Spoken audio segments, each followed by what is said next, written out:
Pertanian merupakan sektor yang memegang peran strategis dalam pembangunan nasional, khususnya dalam menyediakan bahan pangan bagi 273 juta jiwa penduduk Indonesia.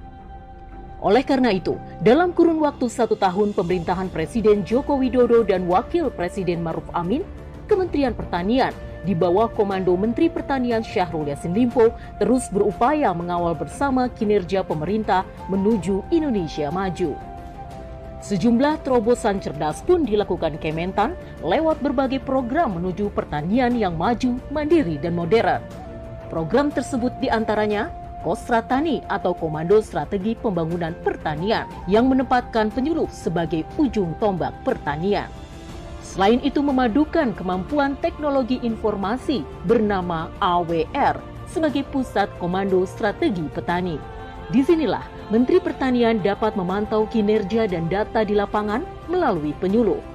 Terlebih di kondisi pandemi, teknologi video conference melalui AWR menjadi senjata utama Menteri Pertanian untuk tetap memberikan arahan di tengah pembatasan sosial berskala besar. Pelayanan dana pinjaman kredit usaha rakyat juga menjadi strategi memandirikan petani. Dana KUR diberikan agar petani mampu mandiri memiliki alat mesin pertanian serta prasarana dan sarana pertanian, di mana serapan kredit usaha rakyat pertanian sampai Desember tahun 2020 mencapai 51 triliun rupiah. Saya ingin mengingatkan kita semuanya bahwa di tengah pandemi, sektor pertanian telah menyumbang yang tertinggi terhadap pertumbuhan ekonomi nasional yang dalam posisi mengalami perlambatan. Bahkan di tengah pandemi dan pelambatan ekonomi negara, sektor pertanian justru mengalami peningkatan di kuartal ketiga tahun 2020.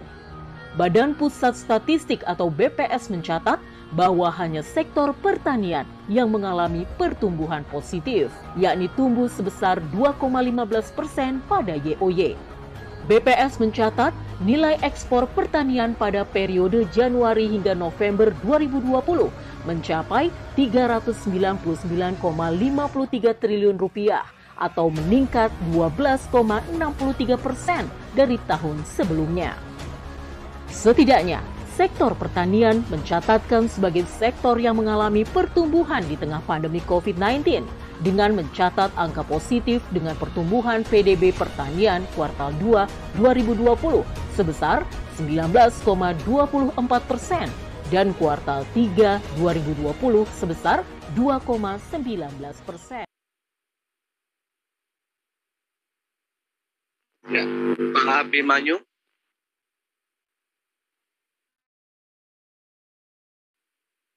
Ya, admin bisa dibantu cek Pak Abimanyu sudah masuk itu.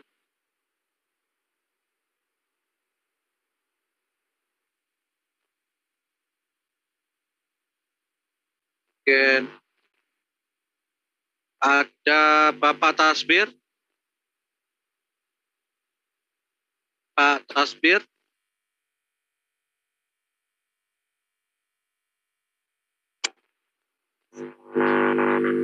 Siap. Ya. Siap. Assalamualaikum Pak Tasbir. Waalaikumsalam warahmatullahi wabarakatuh.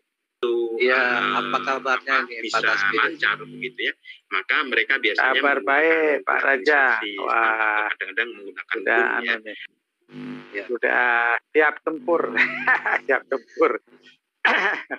Kemarin saya lihat Pak Tasbir cukup antusias ya mengikuti pelatihan orang di Yogyakarta ya. Iya, memang ini aset bangsa yang harus kita seriusin. Ya, jadi kalau nggak diseriusin rugi. Ya. Mungkin untuk mempersingkat waktu, saya persilahkan Pak Tasbir untuk mengawali dari webinar ini. Silahkan Pak Tasbir. Baik, bismillahirrahmanirrahim. Assalamualaikum warahmatullahi wabarakatuh.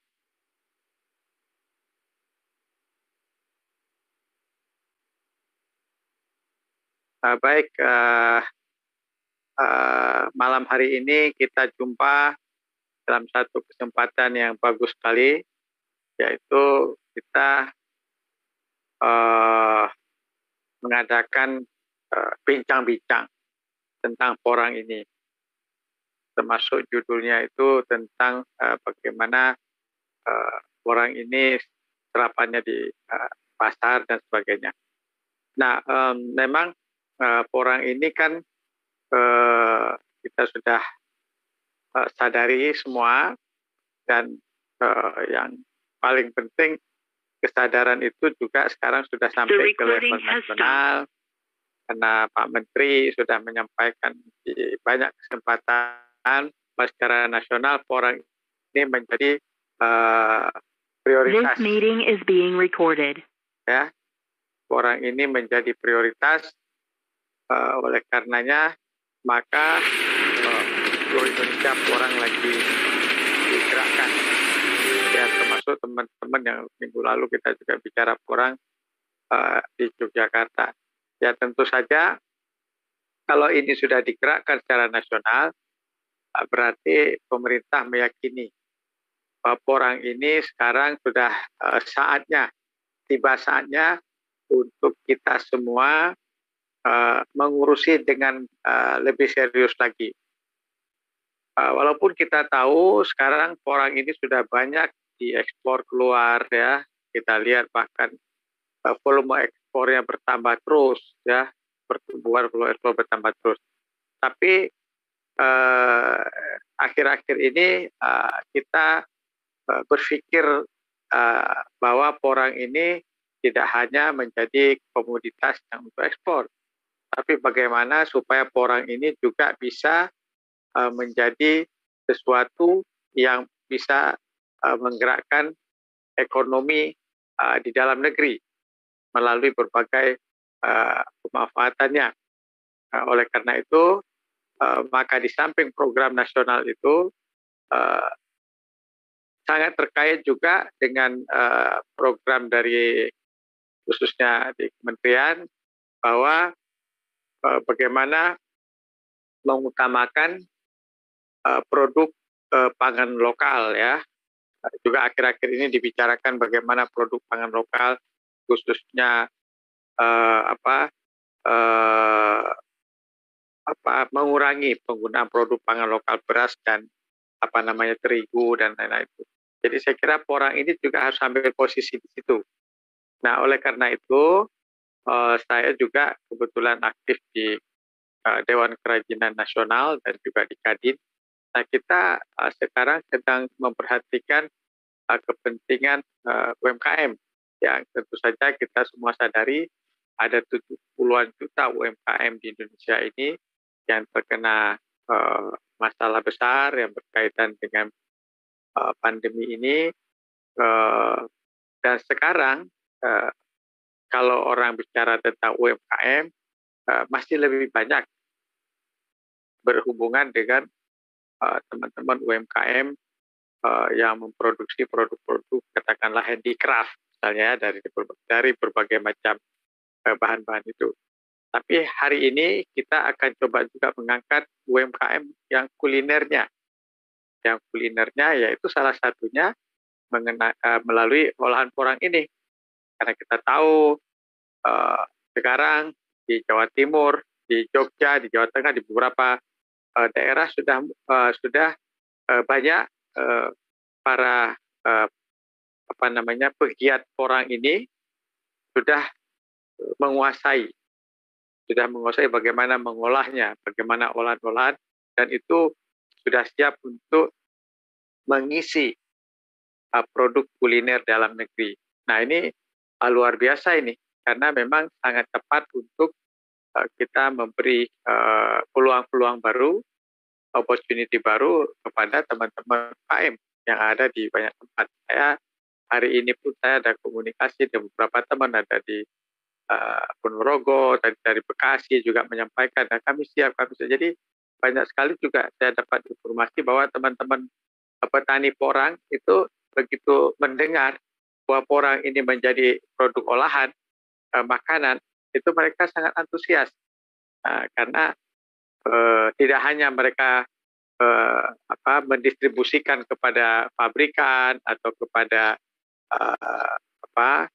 eksportir ya, tapi juga bisa diolah secara lokal. Nah ini menarik ini. Jadi saya kira apa yang dilakukan oleh Kementerian Pertanian ini sangat besar pengaruhnya kepada pergerakan ekonomi UMKM jika kita mengurusnya dengan serius.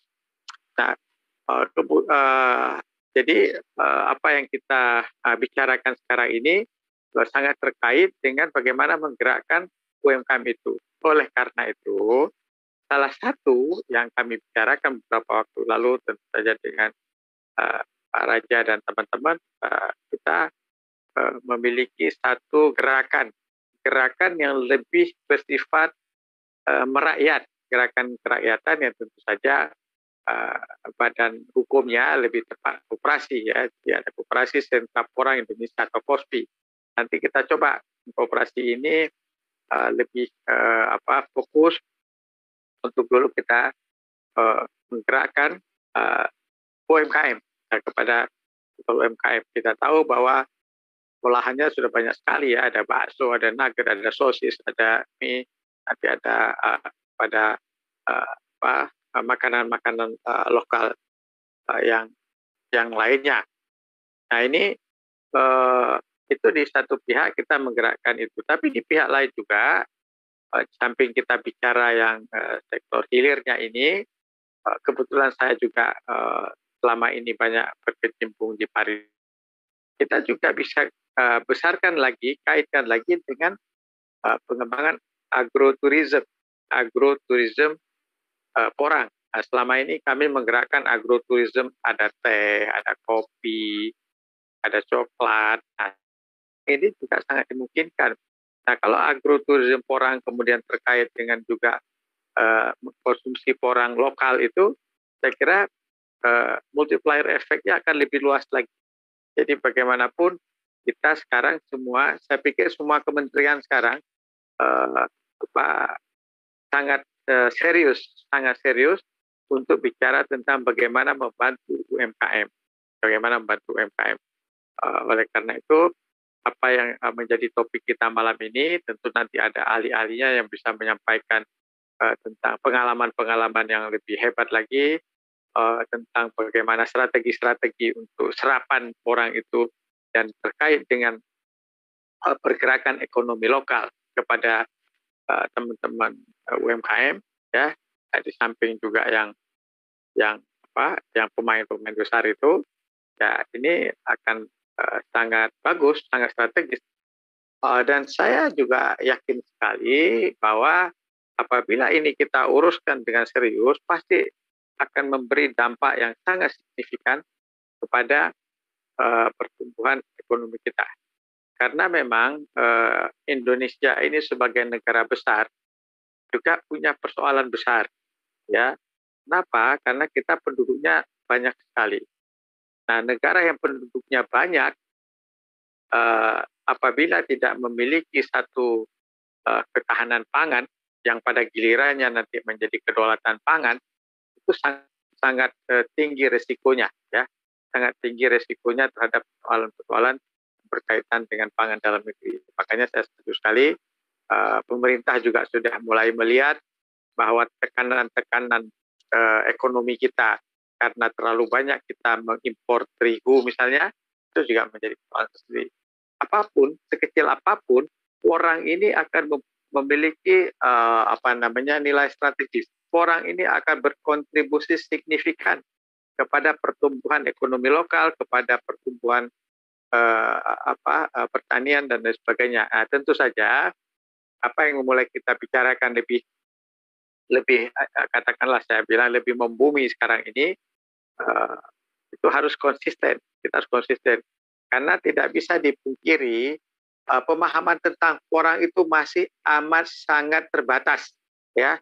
Banyak sekali kaum intelektual, orang pemerintah, wartawan sekalipun tidak tahu apa itu porang.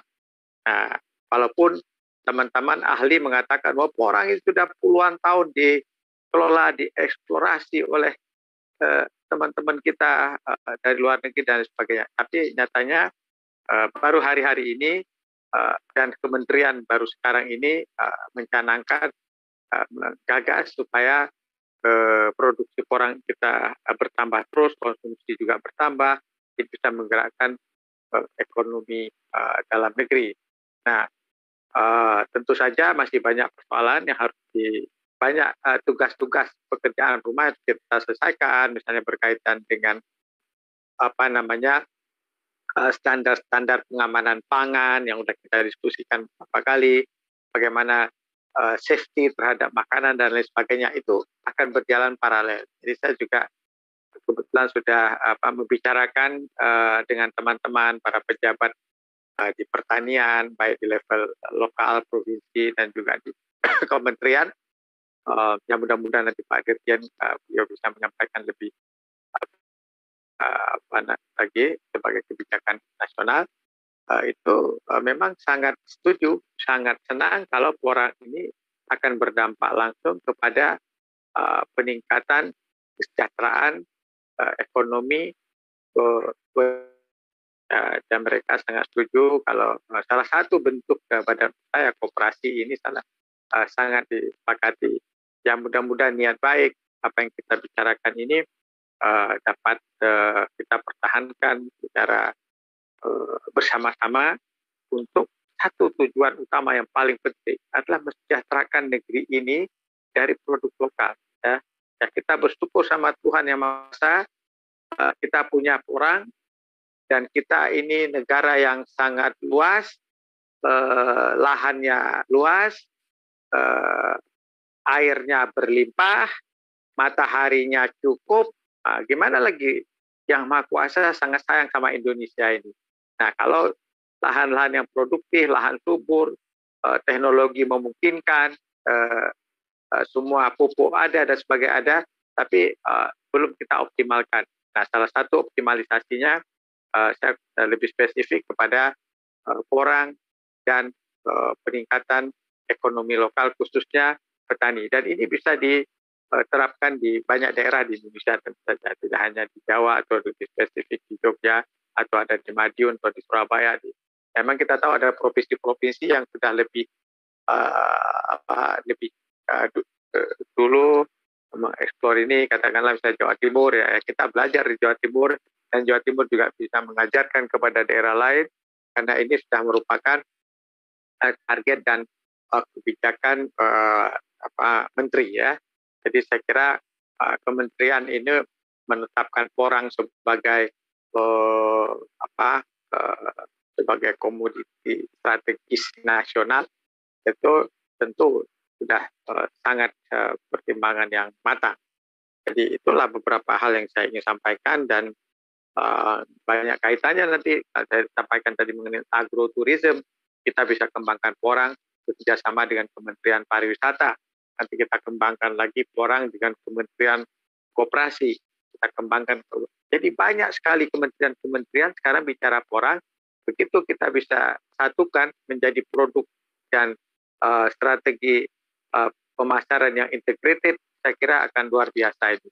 Nah, mudah-mudahan atas izin Tuhan Yang Maha Kuasa kita bisa menggerakkan porang ini dengan satu kebersamaan, karena yang harus kita lihat bahwa target kita adalah kita bisa menyaingi kemajuan negara lain. Jadi kita jangan pernah bersaing dengan saudara sendiri, bersainglah dengan negara lain. Kalau kita mampu berpikir bersaing dengan negara lain, pasti Indonesia akan lebih kuat ke depannya. Jadi apapun kita di dalam negeri, satu suara, kompak, solid, bagaimana mudah-mudahan produk kita mungkin keripik, porang atau apapun namanya bisa kita ekspor juga, tidak hanya ekspor yang mentah, tapi ekspor barang jadi, pasti value added-nya akan lebih tambah lagi. Saya kira itu beberapa hal secara umum mungkin nanti kita bisa diskusikan lagi. Terima kasih. Assalamualaikum warahmatullahi wabarakatuh.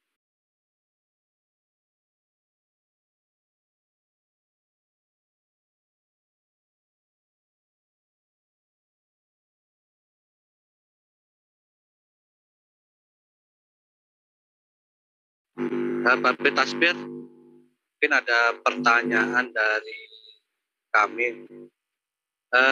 Untuk koperasi sentra porang Indonesia ini cocok nggak kira-kira kalau berkolaborasi atau bekerjasama dengan BUMD Jadi atau begini ya, BUMDes? saya kira sangat cocok. Koperasi ini kan memang sangat sangat dekat dengan masyarakat lokal ya, dengan UMKM. Jadi kan kalau dipertanyakan cocok nggak dengan BUMD, saya kira sangat cocok, nggak ada masalah. Justru kalau kita bicara BUMDes ya orangnya itu juga, artinya kan masyarakat lokal di situ, pada level masyarakat lokal di situ. Jadi walaupun ada banyak koperasi, tidak masalah. Koperasi itu memang harus. Jadi semua ada target-target, ada ada lokasinya mungkin. Nah, oleh karena itu saya ingin sampaikan, mungkin koperasi ini mesti ada satu kawasan sebagai pilot project dulu. Ada success story-nya, sudah berhasil bekerja sama dengan Pemda, dengan BUMDes, dan yang lain-lain, sehingga ukuran kita adalah betul-betul ada UMKM yang bisa kita gerakkan dengan produk-produk yang bekerja sama dengan koperasi. Saya kira itu sangat tepat menurut saya. Ya, satu lagi, Babe. Ya. Kalau dari segi harga porang saat ini, itu untuk UMKM cocok nggak? Masih terjangkau atau gimana? Untuk duit basah mungkin? So, jadi begini, karena porang ini selama ini menjadi serapan serapan ekspor ya, kita tahu bahwa dia kemudian kembali ke kita dengan berbagai macam produk yang kemudian juga kita konsumsi lagi. Nah, kalau kita pertanyakan tentang harga ini kan tergantung dari komponennya, dari kontennya. Nah, nanti kan tergantung bagaimana mengolahnya. Ya, olahan kan, itu kan produk olahan. Jadi apa yang kita kemarin bicarakan di Jogja, khususnya mengenai olahan-olahan, ada mie porang, ada bakso porang, saya lihat harganya sangat terjangkau. Apalagi kalau kita bicara tentang porang dengan manfaatnya, misalnya kita mengolah porang itu sedikit ada beras porang, kita campur dengan beras biasa, kemudian dampaknya kepada yang makan lebih sehat, lebih katakanlah kenyangnya lebih lama, itu semua kan tinggal bagaimana strategi branding kita ke depan. Yang penting ada kesadaran dari masyarakat, dari pembeli, dari konsumen kita, porang ini punya kelebihan, yang pertama. Yang kedua, porang ini adalah produk lokal yang selama ini justru dalam tanda petik kita malah memperkaya negara lain ya. Nah, jadi itulah makanya saya bilang kalau kita bicara porang, masukkan sedikit semangat nasionalisme kita. Ya. Sekarang pemerintah sudah bicara mengenai produk-produk misalnya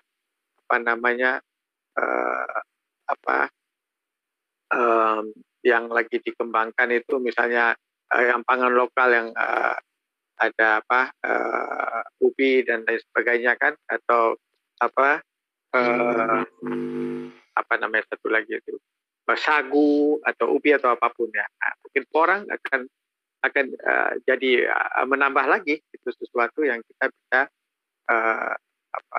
kita bisa banggakan, kemudian menjadi sesuatu yang dikonsumsi oleh masyarakat kita. Nah, tinggal dimainkan nanti strategi produknya apa ya. Saya kira nggak masalah. Kalau soal harga itu kan tinggal akan ketemu nanti market yang pas untuk orang. Siap.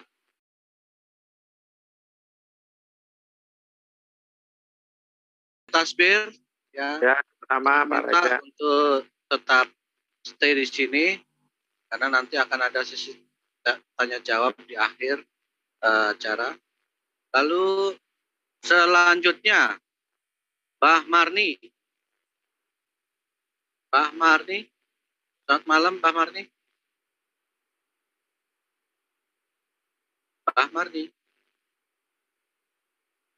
Mbah Marni Trenggalek. Iya. Assalamualaikum Pak Wandi, Selamat Mas. malam. Pak Wandi, dari Wandi Pak, Dirjen. Selamat malam, Mas. Ya, selamat malam Pak Suwandi, Pak Dirjen. Maaf, saya sebentar lagi di jalan ke gunung kurang sinyal. Jadi gitu ya. masih ada waktu 10 menit, 15 menit ini kalau dikasih waktu sambil jalan. Silahkan, kalau Bisa begitu dipersilakan maaf masuk, Mbak Marni, saya akan persilahkan dulu Pak Dirjen. Siap. Iya. Siap. Monggo, siap. Ya, Silahkan Pak Dirjen. terima kasih Raja Porang. Selamat malam. Dan selamat malam bagi Bapak Ibu sekalian. Ini banyak sekali pesertanya, 400-an. Assalamualaikum warahmatullahi wabarakatuh. Salam. Ini forum yang sangat baik, saya apresiasi karena membahas porang dan sekarang lagi DIT. Dan saya juga mengikuti perkembangan terus, mengawal dari wilayah Sumatera sampai ke timur ini perkembangannya. Nah sekarang kebetulan lagi di Bone, mau ke arah Makassar, ini nanti lewat gunung sehingga nggak ada sinyal, saya duluan saja. Nanti saya ikutin terus. Yang pertama saya pesan adalah minta tolong di forum ini, di chatting tolong admin, itu dikasih registrasi. Minta tolong peserta melakukan registrasi atau absensi, mengisi nama, NIK, KTP, dan nomor HP. Nanti akan dapat sertifikat dan materi akan kami share melalui HP-HP yang sudah mendaftar registrasi. Yang kedua, sesuai topik yang diminta ini tentang porang adalah judulnya itu kan mau dikemanakan hasil porang 2021. Jadi Bapak Ibu sekalian, proses budidaya yang baik yang telah dilakukan ini sangat luar biasa. Tanaman hampir naik 2 kali lipat ini, 2021 dibanding 2020. Sehingga apa? Pasokannya banyak, sebentar lagi booming dan sesuai dengan materi yang diminta.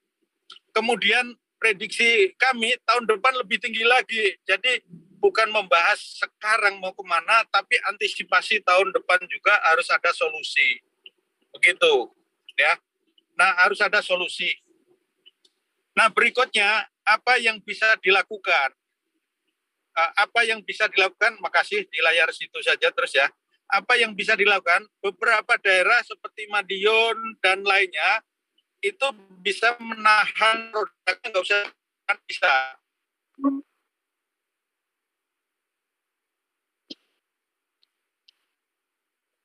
Pak Dirjen sudah memasuki daerah hutan. Mohon sedikit bersabar.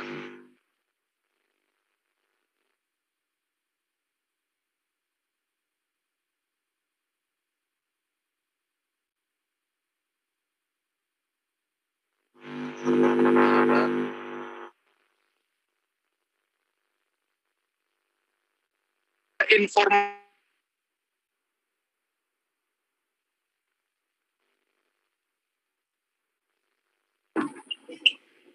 yang belum ada pasar. Kami menjembatani, tolong ini konsepsi saja, langsung di slide daftar importir negara tujuan dan daftar eksportir negara Indonesia. Tolong slide itu ditayangkan. Daftar nama-nama eksportir dari Indonesia. Nah ini tolong di copy, ada tabelnya di bawah. Tolong di copy. Nah itulah para eksportir kita yang memasarkan dalam bentuk dominannya masih chip ke luar negeri. Mau tidak mau ini kan harus dipasarkan. Porang diolah dulu dalam bentuk chip atau tepung yang bagus dalam tepung. Beberapa perusahaan di Jawa ini sudah siap sampai ke tepungnya, sampai ke shiratakinya sudah. Tapi di Sumatera, sebagian Sulawesi lagi proses. Di Sulawesi Selatan tuh ada 5 pabrik ini. Di Sumatera Utara, Sumbar lagi proses bangun, termasuk di Riau. Izin Pak Dirjen, kameranya kebalik Pak Dirjen. Iya, biasa pakai HP. Kebalik ya. Mudah-mudahan udah lurus ini. Iya. Terus saya minta masalah harga. yang berikutnya kuncinya adalah Bapak bisa lihat, ini kuncinya adalah kemitraan. Kalau kalian sudah siap nanam, berarti harus siap pasarnya. Jangan tanggung, karena investasi orang ini per hektarnya kan besar. Sekarang sampai 80 juta per hektar ini. Tolong slide-nya yang eksportir, nama-nama eksportirnya. Nah ini ada. Terus berikutnya. Nah, kuncinya adalah kepastian pasar, kepastian harga untuk pemitraan. Itu yang saya dorong. Jadi kami menjembatani antara petani dengan industrinya. Yang kedua, kami mendorong penumbuhan industri-industri baru. Ada yang skala UMKM, koperasi, skala kecil bisa dalam bentuk dikeringkan, manual dijemur, tapi kualitasnya kurang bagus, harganya lebih murah 10.000 per kilo, ya, atau dengan mesin. Nah, investasi UMKM dengan mesin perlu modal. Modal silakan ini tergabung aja bareng-bareng kita dekat.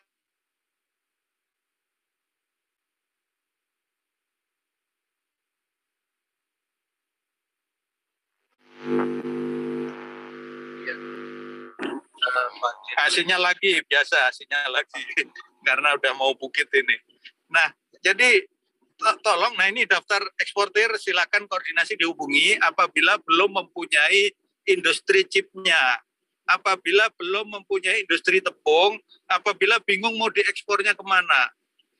Pasar yang saya ceritakan ini pasar luar negeri, ini daftar eksportirnya. Ada juga potensi pasar dalam negeri. Saat ini dalam negeri baru memasok sekitar 10%-nya dari potensi yang ada. Jadi tugas kita adalah bareng-bareng meng-create pasar, mengenalkan produk. Beras dari nasi dari porang, mie dari porang, bubur dari porang, terus yang untuk es krim dari porang, segala macam bisa dari porang, dari tepungnya. Dan ini sudah banyak beberapa perusahaan mengolah itu. Nah, ini jadi yang pertama masalahnya adalah petani banyak yang sendiri-sendiri belum tergabung, kesulitan memasarkan kemana. Industri porang beberapa yang sudah eksis ini kesulitan mencari kemana lagi yang jual porang. Nah ini kita harus jembatani dan ini forum yang terbuka sehingga bisa akses bareng-bareng.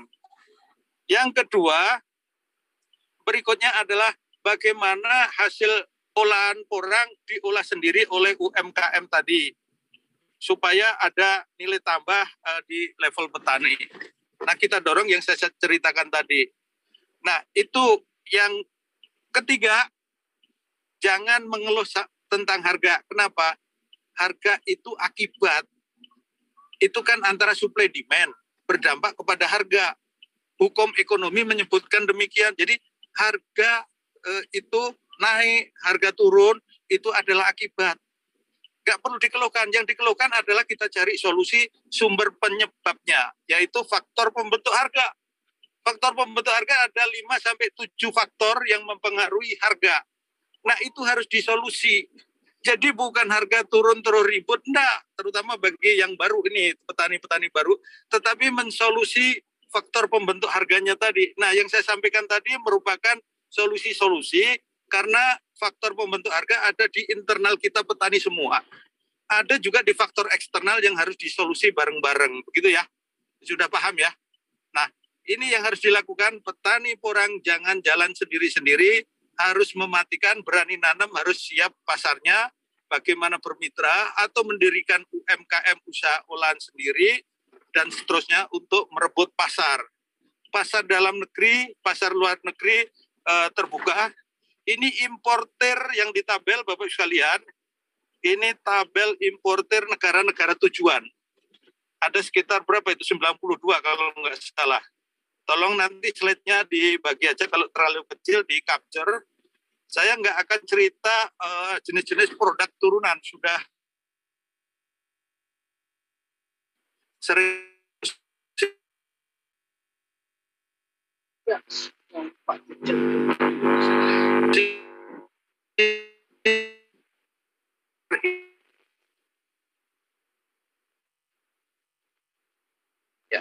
Sabar, mungkin Pak Dirjen sedang hubungan.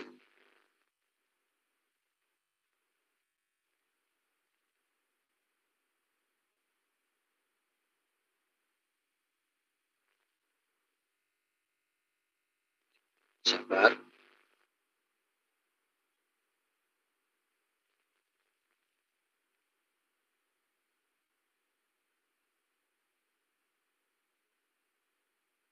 Pak Dirjen.